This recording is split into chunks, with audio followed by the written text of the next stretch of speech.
Hi friends, welcome to Siri Physical Science classes. Today our topic is work, power and energy. So in this chapter we may learn about work, power and energy, definition of work, power, energy and types of energy. So units of work, power and energy. So without delay let's start our topic. So work. Whenever a force makes a body move, then the work is said to be done. So ఎప్పుడైతే ఒక body మీద force apply చేయబడి ఆ force ద్వారా body యొక్క state అనేది change అయితే rest నుంచి మోషన్కి వచ్చేస్తే అంటే బాడీలో మూమెంటం అనేది స్టార్ట్ అయింది అంటే ఆ బాడీ కొంత వర్క్ చేసినట్లే. Simply work is done when a force produce motion, అంతే కదండి. ఒక బాడీలో రెస్ట్ స్టేట్ నుంచి మోషన్కి వచ్చేసింది ఒక body due to force.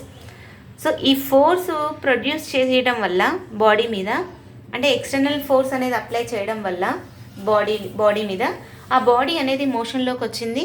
So the work is done. Work can also be defined as the product of force and displacement, అంతే కదా. Force apply చేయడం వల్ల మాత్రమే బాడీ డిస్ప్లేస్మెంట్ జరిగింది. So work is the product of force and displacement. Work is generally represented by letter capital W. So here is the mathematical expression.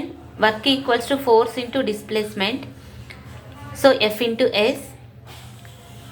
So if you observe this figure, here the block consists of mass M. So on the block the force is applied by the man in this direction and displacement of the body also done in this direction.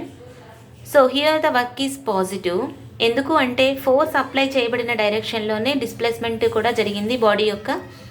So అందుకే ఇక్కడ work అనేది positive అవుతుంది. So even though force and displacement are vectors, we know force is a vector quantity and displacement is a vector quantity, but work is a scalar quantity. ఇవి అడగడానికి కూడా chances ఉన్నాయి. So work is ఎందుకు scalar quantity అంటే work is independent of టైంతో dependent అనేది వర్క్కి ఏముండదు. టైం డిపెండెంట్ లేకుండానే దాని పని తను చేసుకుంటూ పోతుంది. Okay, next SI unit of work is joule. CGS unit of work is erg. 1 joule equals to how many erg means 10 to the power of 7 erg. So gravitational units of work is SI units kg weight in meters. Gravitational units of work is kg weight in meters.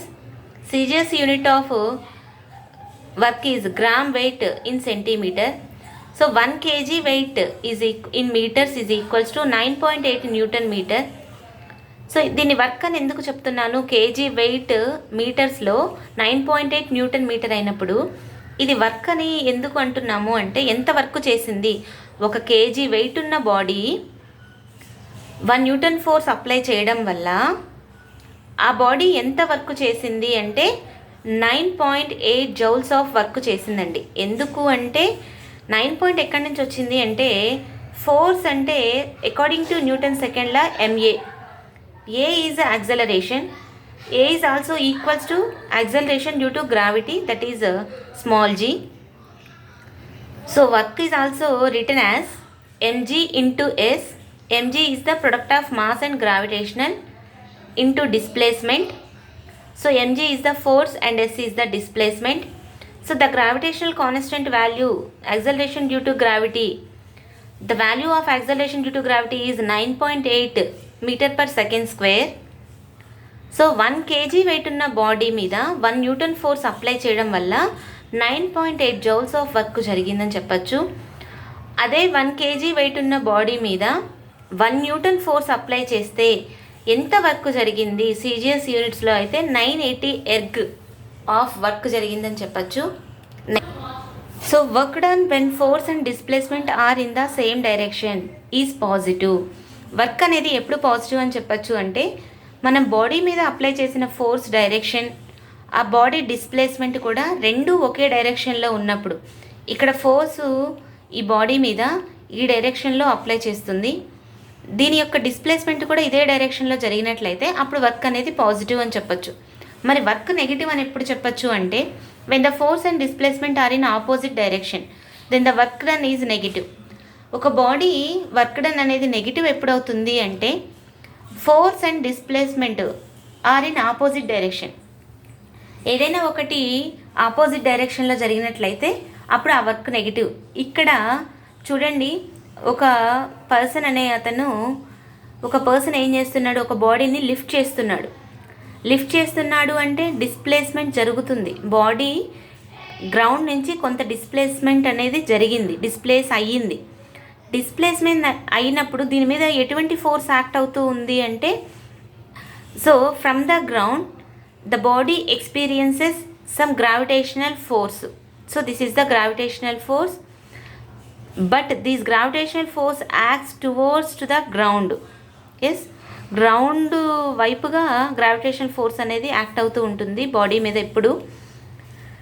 So మరి ఈ body మీద apply చేయబడే force ఏమో gravitational force, that is acting towards to downward direction, but the body displacement is upward direction. So here both are in opposite direction. So here the work done is negative. When the force makes an angle with the direction of displacement. In case force అనేది direction of డిస్ప్లేస్మెంట్తో కొంత angle చేస్తున్నప్పుడు అప్పుడు ఆ body ఎంత work చేసింది అని చెప్పచ్చు అంటే, as a force is a vector quantity and makes some angle with the horizontal, it can be resolved in to components as shown in the figure. దాన్ని 2 కాంపోనెంట్స్గా మనం డివైడ్ చేస్తాము. సో ఎప్పుడైనా ఫోర్స్ అనే వెక్టార్ క్వాంటిటీ, ఎందుకని force అనేది ఒక vector quantity కదండి. So ఇది వెక్టార్ క్వాంటిటీ. ఈ వెక్టార్ క్వాంటిటీని 2 కాంపోనెంట్స్గా రిజాల్వ్ చేస్తాం. ఒకటి vertical component, 2 horizontal component. Horizontal component ఏమో ఎఫ్ కాస్ థీటా అవుతుంది, వర్టికల్ కాంపోనెంట్ ఏమో ఎఫ్ సైన్ థీటా అవుతుంది. సో ప్యారలలోగ్రామ్లా అప్లై చేసి మనం దీని యొక్క రిజల్టెంట్ కనుక కనుక్కున్నట్లయితే, అంటే ఈ 2 కాంపోనెంట్స్ యొక్క రిజల్టెంట్ ఫైండ్ అవుట్ చేస్తే మనకి రిజల్టెంట్ ఏమవుతుంది, మళ్ళీ ఎఫ్ఏ వస్తుంది. సో అంటే మనం తీసుకున్న 2 కాంపోనెంట్స్ కూడా రిజల్టెంట్కి ఈక్వల్ అయ్యాయి అంటే దాని మీనింగ్. ఫర్ ఎగ్జాంపుల్ ఇక్కడ మనకి బెస్ట్ ఎగ్జాంపుల్ ఏంటి అంటే, నేను ఒక 10 అనే రిజల్టెంట్ అంటే ఒక వెక్టార్ మీకు ఇచ్చాను. 10 న్యూటన్స్ అనేది ఫోర్స్ అనుకుందాం, ఇదే వెక్టార్ క్వాంటిటీ కదండి. మీకు 10 న్యూటన్స్ అనే ఒక రిజల్టెంట్ ఇచ్చాను, దాన్ని 2 కాంపోనెంట్స్గా డివైడ్ చేయమన్నాను. ఎక్స్ కాంపోనెంట్గా, వై కాంపోనెంట్గా డివైడ్ చేయమన్నప్పుడు దానికి ప్రాబబిలిటీస్ చాలా ఉంటాయండి. 2 + 8 10 అవుతుంది, 20 - 10 10 అవుతుంది, 5 + 5 10 అవుతుంది. మరి కరెక్ట్ కాంపోనెంట్స్ని మనం ఎలా దానికి డివైడ్ చేయగలము, రిజాల్వ్ చేయగలము అంటే by using parallelogram law of vectors. అది యూజ్ చేసినట్లయితే దాని యొక్క రిజల్టెంట్ ఏంటి అంటే, రిజల్టెంట్ ఆఫ్ ఏ ప్యారలలోగ్రామ్ ఏమవుతుంది, R equals to √p² + q² + 2pq cos θ అవుతుంది. సో p అనేది ఒకవేళ vertical component of resultant vector and q is the horizontal component of resultant vector అయితే, ఈ విధంగా ఈ 2 కూడా ఒకదానికొకటి పర్పెండిక్యులర్గా ఉన్నాయి కాబట్టి కాస్ థీటా అనేది 90 డిగ్రీస్ అవుతుంది. సో కాస్ థీటా 90 అంటే 0 కదండి దాని వాల్యూ. సో మనం దాని యొక్క రిజల్టెంట్ అనేది p² + q². p² అంటే ఎఫ్ కాంపోనెంట్ అంటే వర్టికల్ కాంపోనెంట్, q² అంటే హారిజాంటల్ కాంపోనెంట్. ఈ రెండింటి యొక్క రిజల్టెంట్ ఫైండ్ అవుట్ చేస్తే మనకి ఎఫ్కి ఈక్వల్ అవుతుంది. సో ఆ విధంగా మనం ఈ విధంగా 2 కాంపోనెంట్స్గా రిజాల్వ్ చేస్తాం, vertical component, horizontal component, whenever the force vector making an angle with the horizontal component. Horizontal కాంపోనెంట్తో కొంత యాంగిల్స్ చేస్తూ ఫోర్స్ అనే వెక్టర్ కనుక ఉన్నట్లయితే దాన్ని 2 కాంపోనెంట్స్గా. So work equals to F into S. ఇప్పుడు ఇక్కడ హారిజాంటల్ కాంపోనెంట్తో కదా యాంగిల్ చేసేది ఫోర్సు. సో అందుకే ఎఫ్హెచ్ ఫోర్స్ అనేది హారిజాంటల్ కాంపోనెంట్ తీసుకున్నాం. అదే ఫోర్స్ అనేది వర్టికల్ కాంపోనెంట్తో కనుక యాంగిల్ చేసినట్లయితే ఇక్కడ ఎఫ్వి తీసుకుంటాం, vertical component into S. So F cos theta into S. So ఇదేమవుతుంది, ఎఫ్ఎస్ కాస్ థీటా అవుతుంది. If force and displacement are perpendicular, ఈ 2 ఎఫ్ ఫోర్సు అలాగే డిస్ప్లేస్మెంటు 2 కనుక పర్పెండిక్యులర్గా ఉన్నట్లయితే, ఒకదానికి అంటే ఒకటి వై డైరెక్షన్లో ఉండి ఒకటి ఎక్స్ డైరెక్షన్లో కనుక ఉన్నట్లయితే, సో పర్పెండిక్యులర్గా ఒకదానికొకటి పర్పెండిక్యులర్గా ఉన్నట్లయితే అప్పుడు దాని యాంగిల్ ఎంత అవుతుందండి, 90 degrees అవుతుంది. అప్పుడు కాస్ థీటా వాల్యూ ఏమవుతుంది, 0 అవుతుంది. ఇక్కడ మనం కాస్ 90 సబ్స్టిట్యూట్ చేస్తే 0 వస్తుంది. అప్పుడు వర్క్ అనేది 0 అవుతుంది. దీనికి బెస్ట్ ఎగ్జాంపుల్ ఏంటి అంటే, ఒక కూలీ తన భుజాన కొంత వెయిట్ పెట్టుకొని వెళ్తూ ఉన్నాడు అనుకోండి, బాడీ డిస్ప్లేస్మెంట్ అవుతుంది. దానికి ఫోర్స్ ఎలా అప్లై చేయబడుతుంది, డ్యూ టు గ్రావిటేషనల్ ఫోర్స్ కదా. ఆ బాడీ మీద అప్లై చేయబడే ఫోర్సు, ఒక మనిషి తన భుజాన కొంత వెయిట్ని పెట్టుకొని డిస్ప్లేస్ అవుతూ ఉన్నాడు, అంటే కొంచెం దూరం వెళ్తూ ఉన్నాడు. సో అలా వెళ్తూ ఉన్నప్పుడు డిస్ప్లేస్మెంట్కి ఫోర్స్కి ఉన్న యాంగిల్ ఎంత అంటే 90 degrees. సో ఈ విధంగా జరగడం వల్ల అప్పుడు వర్క్ అనేది 0 అవుతుంది. అంటే work may be positive, negative and also 0, depends upon the force and displacement. So next, work done against gravity. అదే గ్రావిటేషనల్ ఫోర్స్కి కనుక ఎగైనెస్ట్గా వర్క్ జరిగినట్లయితే, సో మనం వర్క్ని MGH అని కూడా రాయొచ్చండి. ఎందుకంటే MGH యొక్క యూనిట్స్, నెక్స్ట్ వర్క్ యొక్క units same. Kinetic energy MGH అంటే నథింగ్ బట్ పొటెన్షియల్ ఎనర్జీ.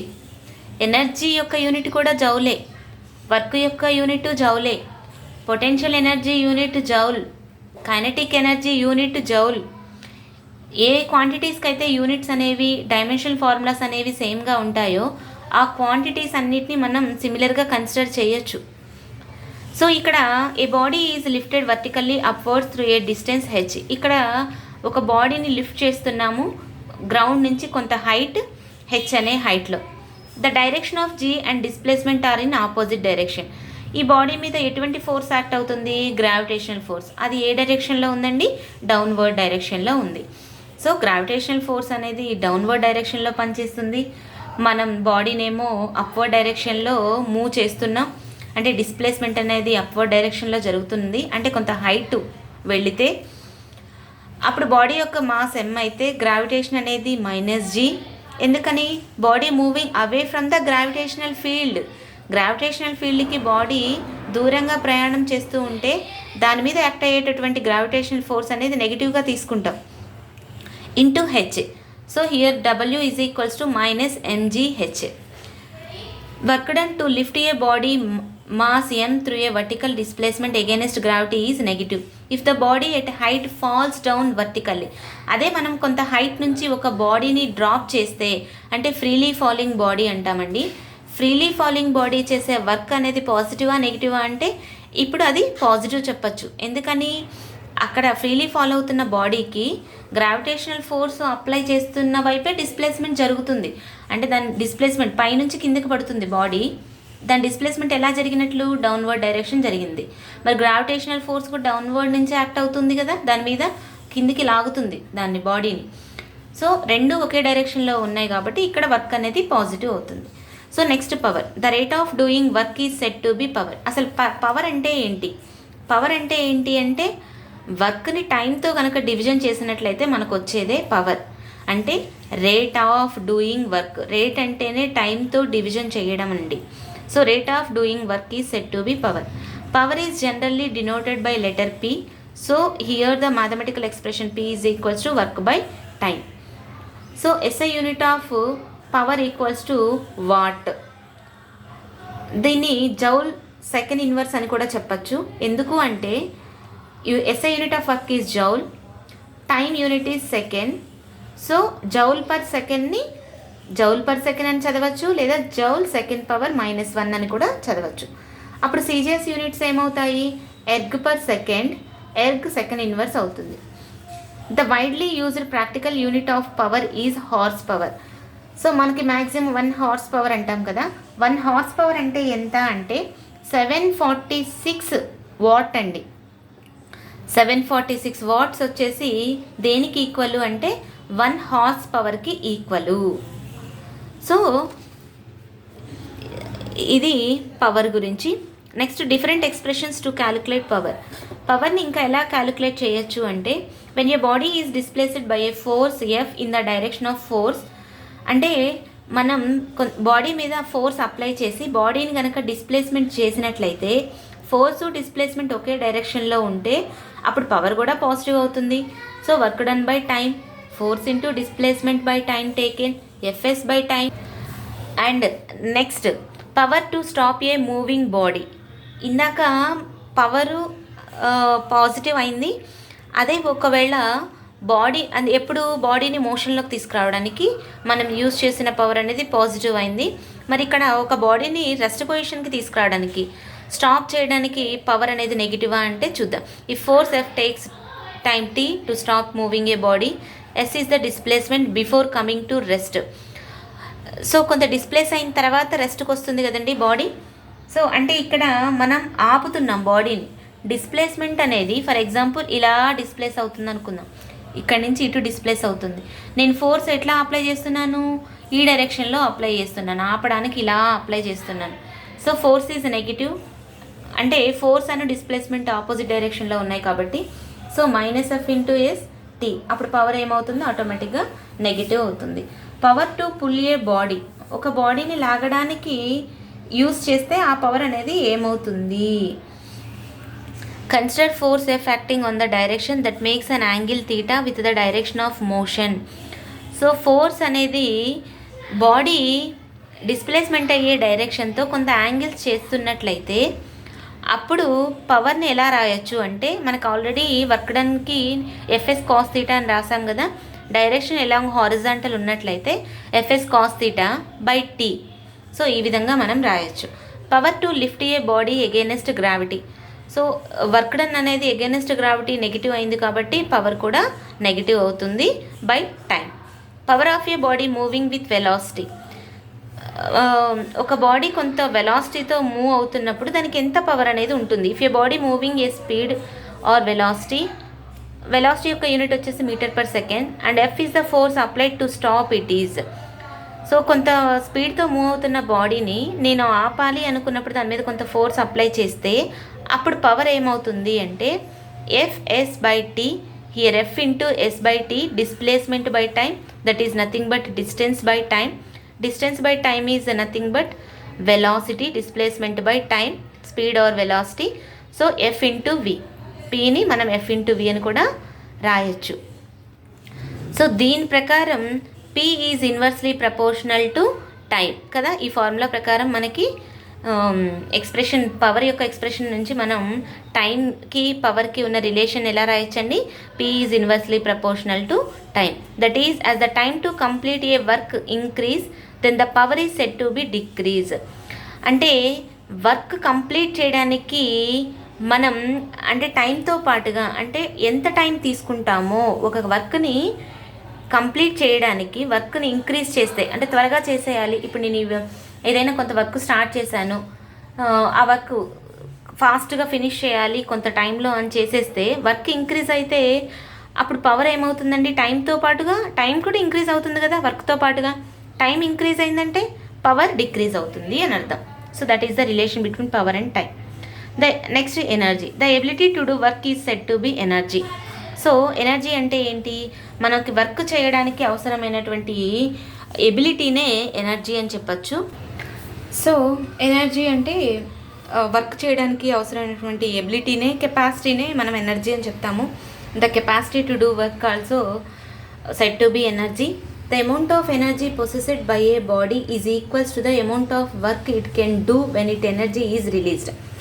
అంటే ఎంత అమౌంట్ ఆఫ్ ఎనర్జీని పొసెస్ చేస్తుందో బాడీ అంటే రిసీవ్ చేసుకుంటుందో అంత ఎనర్జీని వర్క్ చేయడానికి యూస్ చేస్తూ ఉంటుంది. అంటే అంత వర్క్ చేయడానికి అంత ఎనర్జీని రిలీజ్ చేస్తుంది. ఫర్ ఎగ్జాంపుల్ ఇక్కడ ఒక ఫ్యాన్కి నేను బ్యాటరీని కనెక్ట్ చేసామనుకోండి, ఈ బ్యాటరీ నుంచి ఎంత ఎనర్జీ అయితే ఈ ఫ్యాన్కి ట్రాన్స్ఫర్ జరుగుతుందో అంటే ఇక్కడ బాడీ ఏం చేసినట్లు, ఎనర్జీని పొసెస్ చేసుకున్నట్లు, రిసీవ్ చేసుకున్నట్లు. మళ్ళీ ఇదేం చేస్తుంది, కొంత వర్క్ చేస్తుంది, తిరుగుతూ ఉంటుంది కదా మన కోసం గాలి ఇవ్వడానికి.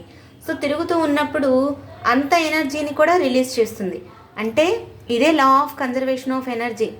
ఇది ఎంత ఎనర్జీని తీసుకుందో అంత ఎనర్జీని రిలీజ్ చేసింది. అంటే ఇక్కడ ఎనర్జీ అనేది పొటెన్షియల్ ఎనర్జీ నుంచి కైనెటిక్ ఎనర్జీగా, కైనెటిక్ ఎనర్జీ నుంచి పొటెన్షియల్ ఎనర్జీగా కన్వర్షన్ జరుగుతుందే తప్ప ఎనర్జీ అనేది డెస్ట్రాయ్ అవ్వదు, అలాగే క్రియేట్ చేయలేము అని చెప్పేసి లా ఆఫ్ కన్జర్వేషన్ ఎనర్జీని మనం తెలుసుకోవచ్చు. సో ఇప్పుడు ఎనర్జీ మనకి బ్యాటరీ నుంచి ఫ్యాన్కి రిసీవ్ అయింది అని చెప్పాం కదండి. మరి అటువంటి బ్యాటరీలో ఎటువంటి ఎనర్జీ స్టోర్ అయి ఉంటుంది అంటే పొటెన్షియల్ ఎనర్జీ. ఆ బ్యాటరీలో ఉండే ఎనర్జీ ఏంటి అంటే in the form of potential energy. When this energy comes out it do work rotating the fan, అంతే కదా.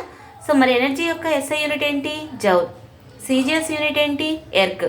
నేను ఆల్రెడీ చెప్పాను కదా, ఎనర్జీ యొక్క యూనిట్స్, వర్క్ యొక్క units, kinetic energy units, potential energy units అన్నీ కూడా సేమ్. Next momentum. మూమెంటం అంటే ఏంటి? Momentum or linear momentum. మూమెంటంలో 2 టైప్స్ ఉంటాయండి. యాంగులర్ మూమెంటం ఉంటుంది, లీనియర్ మూమెంటం ఉంటుంది. లీనియర్ మూమెంటం అంటేనేమో స్ట్రైట్ లైన్ మోషన్లో ఉన్నప్పుడు బాడీకి ఉన్న మూమెంటంని లీనియర్ మూమెంటం ఉంటాము. అదే రొటేటరీ మోషన్లో, సర్క్యులర్ మోషన్లో ఉన్నట్లయితే ఆ బాడీకి ఉన్న మూమెంటంని యాంగులర్ మూమెంటం అంటాము. So here linear momentum is defined as the product of mass and velocity of a body. So momentum అంటే ఏంటి? Product of mass and velocity. And the representation of momentum is P లెటర్తో represent చేస్తాము. What is kinetic energy? Kinetic energy is the energy of a body by virtue of its motion. ఒక బాడీకి motion వల్ల కనుక energy possess అయితే, ఎనర్జీని gain చేయగలిగినట్లయితే, body దాని motion వల్ల ఎనర్జీని తెచ్చుకోగలిగినట్లయితే, రిసీవ్ చేసుకోగలిగినట్లయితే ఆ బాడీకి ఉన్న ఎనర్జీని కైనెటిక్ ఎనర్జీ అంటాము. So factors affecting kinetic energy, దీన్ని కేఈతో రిప్రజెంట్ చేస్తామండి. సో కైనెటిక్ ఎనర్జీని ఏ ఫ్యాక్టర్స్ ఎఫెక్ట్ చేస్తాయి అంటే కైనెటిక్ ఎనర్జీ ఫార్ములా వచ్చేసి KE is equals to ½ mv².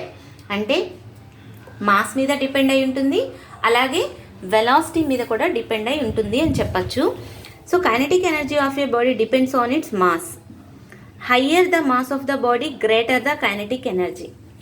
So velocities అనేవి కాన్స్టెంట్గా ఉంటే, 2 బాడీస్ యొక్క వెలాసిటీస్ కాన్స్టెంట్గా ఉంటే, so kinetic energy is directly proportional to m అవుతుంది. అంటే ఏ బాడీ యొక్క మాస్ అనేది ఎక్కువగా ఉంటుందో ఆ బాడీకి కైనెటిక్ ఎనర్జీ ఎక్కువగా ఉంటుంది అని చెప్తున్నారు ఇక్కడ. సో ఇప్పుడు ఈ 2, ఇక్కడ ఒక లారీ ఉంది, ఇక్కడ ఒక కారు ఉంది. దీని యొక్క 2 వెలాసిటీస్ సేమే, కానీ డిఫరెన్స్ ఏంటి? మాస్. ఈ బాడీ యొక్క మాస్ ఎక్కువ, ఈ బాడీ యొక్క మాస్ తక్కువ. మరి ఇప్పుడు ఈ రెండిట్లో ఎవరికి కైనెటిక్ ఎనర్జీ ఎక్కువ? లారీకే కైనెటిక్ ఎనర్జీ ఎక్కువ. అదేవిధంగా ఇక్కడ 2 కార్లు ఉన్నాయి. ఈ 2 కార్ల యొక్క మాస్ అనేది సేమ్. మాస్ సేమ్ అవడం వల్ల మరి ఇందులో వేరియేషన్ ఏంటి అంటే వెలాసిటీస్ అనేవి డిఫరెంట్గా ఉన్నాయి. మరి అప్పుడు కైనెటిక్ ఎనర్జీ ఏమవుతుంది అంటే kinetic energy depends on velocity. ఎందుకంటే KE is equals to ½ mv² కాబట్టి if the velocity of the body is more then kinetic energy will also be more. So ఒకవేళ 2 బాడీస్తో మనం కంపేర్ చేస్తున్నప్పుడు, ఒక బాడీని ఇంకొక బాడీతో కంపేర్ చేస్తున్నప్పుడు 2 బాడీస్ యొక్క మాస్ అనేది సేమ్గా ఉంటే ఏ బాడీ యొక్క వెలాసిటీ ఎక్కువగా ఉంటుందో ఆ బాడీకి కైనెటిక్ ఎనర్జీ అనేది ఎక్కువగా ఉండడం జరుగుతుంది. సో దీనికి వచ్చేసి ఎక్స్ప్రెషన్ ఇది. నెక్స్ట్ ఇక్కడ మీరు చూసినట్లయితే ఇది కైనెటిక్ ఎనర్జీ ఫార్ములాకి డెరివేషన్ అండి. సో మనకు తెలుసు కాబట్టి నేను డైరెక్ట్గా ఫార్ములా చెప్పేస్తున్నాను. Kinetic energy is equals to ½ mv². So ఈ ½ mv² లో అంటే మాస్ మీద వెలాసిటీ మీద డిపెండ్ అయి ఉంటుంది కైనెటిక్ ఎనర్జీ అని అర్థం. ఈ విధంగా relation between kinetic energy and linear momentum.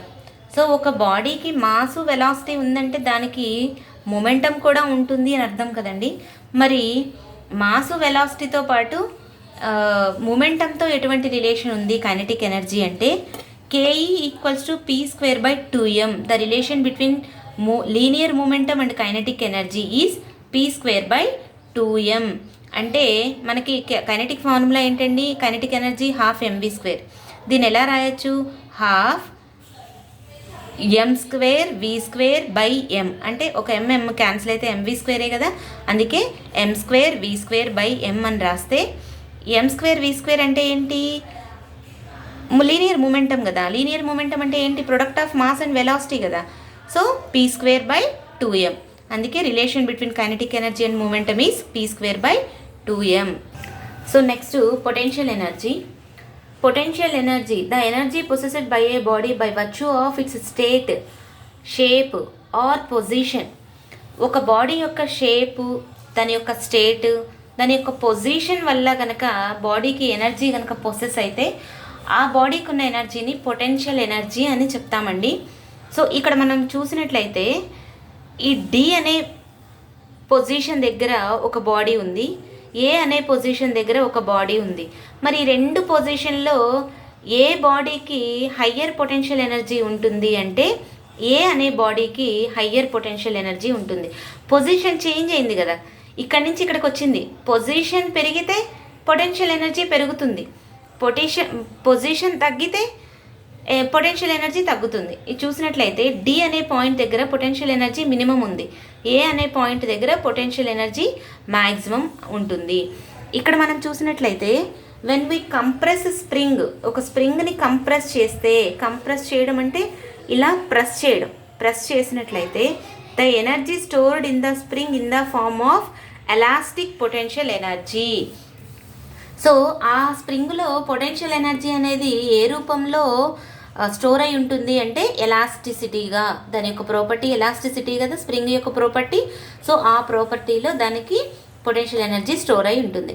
When he raised the box, energy is stored in box in the form of gravitational potential energy. ఎప్పుడైతే ఒక వ్యక్తి ఒక బాడీని లిఫ్ట్ చేయాలనుకున్నప్పుడు ఆ బాడీలో ఎనర్జీ స్టోర్ అయి ఉంది ఆల్రెడీ. సో ఆ ఎనర్జీ దేనివల్ల స్టోర్ అయిందంటే in the form of gravitational potential energy. So gravitational potential ఎనర్జీగా స్టోర్ అయి ఉంది అని అర్థం. రైజ్ చేస్తున్నప్పుడు దాని మీద, అందుకే కొంత వర్క్ చేస్తుంది కదండి అది. సో ఈ విధంగా పొటెన్షియల్ ఎనర్జీ యొక్క ఫార్ములా వచ్చేసి mgh. మరి దీన్ని ఎఫెక్ట్ చేసే ఫ్యాక్టర్స్ ఏమైనా ఉన్నాయా అంటే మనం ఈ ఫార్ములాలో చూసిన 3 టర్మ్స్ కూడా పొటెన్షియల్ ఎనర్జీని ఎఫెక్ట్ చేస్తూ ఉంటాయి. Mass, height and gravitational. So mass పెరిగితే పొటెన్షియల్ ఎనర్జీ ఏమవుతుందో చూద్దాం. ఇప్పుడు నేను ఇక్కడ 2 బాడీస్ని, అంటే ఒక బాడీ యొక్క మాస్ ఎక్కువగా ఉంది, ఇంకొక బాడీ యొక్క మాస్ తక్కువగా ఉంది. ఈ 2 బాడీస్ని ఒకదానితో ఒకటి కంపేర్ చేసినప్పుడు ఏ బాడీకి అయితే మాస్ ఎక్కువగా ఉంటుందో ఆ బాడీకి పొటెన్షియల్ ఎనర్జీ ఎక్కువగా ఉంటుంది. ఎప్పుడు కంపేర్ చేయాలండి? ఈ 2 సేమ్ హైట్లో ఉండాలి. ఇక్కడ చూడండి, ఈ 2 కూడా సేమ్ హైట్లో ఉండాలి. మనం ఎప్పుడైనా 2 బాడీస్ని కంపేర్ చేసి ఆ బాడీస్ని బట్టి వాటి యొక్క పొటెన్షియల్ ఎనర్జీని డిసైడ్ చేయాలి అంటే ఆ 2 బాడీస్ కూడా సేమ్ హైట్లో ఉండాలి. సేమ్ హైట్లో ఉన్నప్పుడు 2 బాడీస్ యొక్క మాసెస్ డిఫరెంట్గా ఉంటే ఏ బాడీకి హయ్యర్ మాస్ ఉంటుందో ఆ బాడీకి పొటెన్షియల్ ఎనర్జీ ఎక్కువగా ఉంటుంది. సో మరి హైట్ మీద ఎలా డిపెండ్ అయి ఉంటుంది పొటెన్షియల్ ఎనర్జీ అంటే ఇక్కడ 2 బాడీస్ యొక్క మాసెస్ సేమ్గా ఉన్నప్పుడు హైట్లో డిఫరెన్స్ ఉంటే ఏ బాడీకి అయితే హైట్ ఎక్కువగా ఉంటుందో ఆ బాడీకి పొటెన్షియల్ ఎనర్జీ అనేది ఎక్కువగా ఉండడం జరుగుతుంది. So next acceleration due to gravity. Gravity మీద కూడా డిపెండ్ అయి ఉంటుంది కదండి. Acceleration due to gravity of place more will be it's PE also more. So ప్లేస్ని బట్టి యాక్సలరేషన్ డ్యూ టు గ్రావిటీ మారుతూ ఉంటుంది. పైకి వెళ్తూ ఉంటే negative acceleration due to gravity తీసుకుంటాం కదా, డౌన్వర్డ్ వస్తే positive acceleration due to gravity తీసుకుంటాం కదా. సో ఆ వాల్యూని బట్టి జీ వాల్యూ ఎక్కడైతే ఎక్కువగా ఉంటుందో అక్కడ పొటెన్షియల్ ఎనర్జీ కూడా ఎక్కువగా ఉండడం జరుగుతుంది. అంటే more the acceleration due to gravity of place more will be it's potential energy. Next law of conservation of energy. So law of conservation of energy అంటే అసలు దాని డెఫినేషన్ ఏంటి అంటే energy neither be created Nar destroyed. The total energy before conversion will be always equal to the total energy after conversion.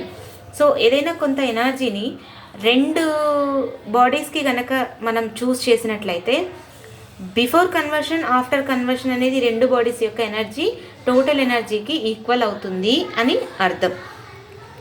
So some of potential and kinetic energy remains constant. So ఈ రెండిటి యొక్క some చేస్తే ఇక్కడ K E ఎక్కువ ఉండొచ్చు, for example ఇక్కడ PE తక్కువగా ఉండొచ్చు, కానీ ఈ రెండిటి యొక్క సమ్ అనేది దీని యొక్క టోటల్ ఎనర్జీకి ఈక్వల్ అవుతుంది. ఇక్కడ హీట్ ఎనర్జీ, ఇక్కడ హీట్ ఎనర్జీ చూస్తే తక్కువగా ఉంది, మెకానికల్ ఎనర్జీ అనేది ఎక్కువగా ఉంది. అప్పుడు దీని యొక్క ఎలక్ట్రికల్ ఎనర్జీ ఏమవుతుంది అంటే ఆటోమేటిక్గా ఈ రెండిటి యొక్క సమ్కి ఈక్వల్ అవుతుంది. Next chemical energy is converted into kinetic energy in వెహికల్స్లో కెమికల్ ఎనర్జీ, బ్యాటరీస్లో ఉండేటటువంటి కెమికల్ ఎనర్జీ వల్ల ఆ వెహికల్కి కైనెటిక్ ఎనర్జీ అనేది వస్తుందండి. అందుకే స్పీడ్ పెరుగుతూ ఉంటుంది కదా. సో అది దేని నుంచి వస్తుందంటే వెహికల్స్కి కెమికల్ ఎనర్జీ అనేది కైనెటిక్ ఎనర్జీగా కన్వర్ట్ అవుతుంది. The total energy before and after the transformation remains same. ఇదే కదా చెప్పింది. ఏదైనా ట్రాన్స్ఫర్మేషన్ జరిగినట్లయితే అంటే కైనెటిక్ ఎనర్జీ నుంచి పొటెన్షియల్ ఎనర్జీకి, పొటెన్షియల్ ఎనర్జీ నుంచి కైనెటిక్ ఎనర్జీకి, లేదా కెమికల్ ఎనర్జీ నుంచి కైనెటిక్ ఎనర్జీకి, హీట్ ఎనర్జీ నుంచి మెకానికల్ ఎనర్జీకి, మెకానికల్ నుంచి హీట్కి, హీట్ నుంచి ఎలక్ట్రికల్కి, ఎలక్ట్రికల్ నుంచి హీట్కి, so many types of energies ఉన్నాయి కదా.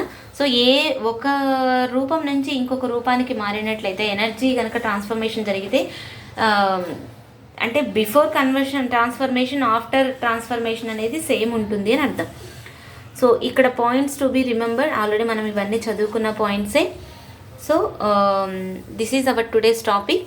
If you like my video, so please like, share, comment and subscribe my channel.